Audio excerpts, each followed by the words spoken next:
విరించిః పంచత్వం వ్రజతి హరిరాప్నోతి విరతిం వినాశం కీనాసో భజతి ధనదో యాతి నిధనం వితంత్రీ మాహేంద్రీ వితతిరపి సమ్మేళితదృశా మహాసంహారేऽస్మిన్ విహరతి సతి త్వత్పతిరసౌ. ఇది సౌందర్యలహరిలోని 26వ శ్లోకం. సృష్టి అనేది మొదలవగానే కాలాన్ని కల్పాలు యుగాలుగా కాలాన్ని మనం కొలవడం మొదలైంది. ఒక యుగానికి మరొక యుగానికి మధ్యలో కొంత సంధికాలం ఉంటుంది కదా. అప్పుడు అమ్మ నియమించిన ఈ అధికారులు వీరంతా కూడా ఏమవుతారు అన్న ప్రశ్నకు శంకర్లు ఈ శ్లోకంలో వివరిస్తున్నారు. అమ్మా, లోకాలను తిరిగిలోనికి తీసుకునే ప్రయత్నంలో బ్రహ్మగారు పంచత్వాన్ని పొందుతున్నారు.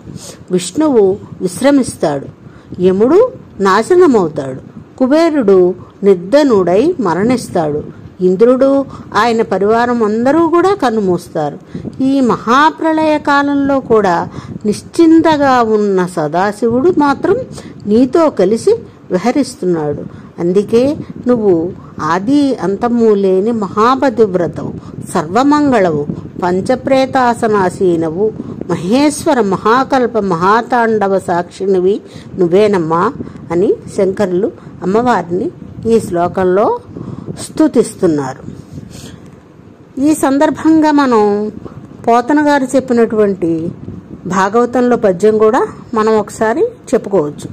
లోకంబులు లోకేశులు లోకస్థులు తెగినతుది అలోకంబగు పెంజీకటి కవ్వల ఎవ్వడు ఏకాకృతి వెలుంగు అతనినే భజయింతున్నన్ అని చెప్పారు. హరి గురించి చెప్పిన విషయమే శంకర్లు అమ్మవారి గురించి కూడా చెప్తున్నారన్నమాట. మనం ఈ సందర్భంగా ఏకశరీరమైన సతీపతులైన వటపత్రి సాయేయి ప్రళయవేళ కృష్ణయ్య అయినా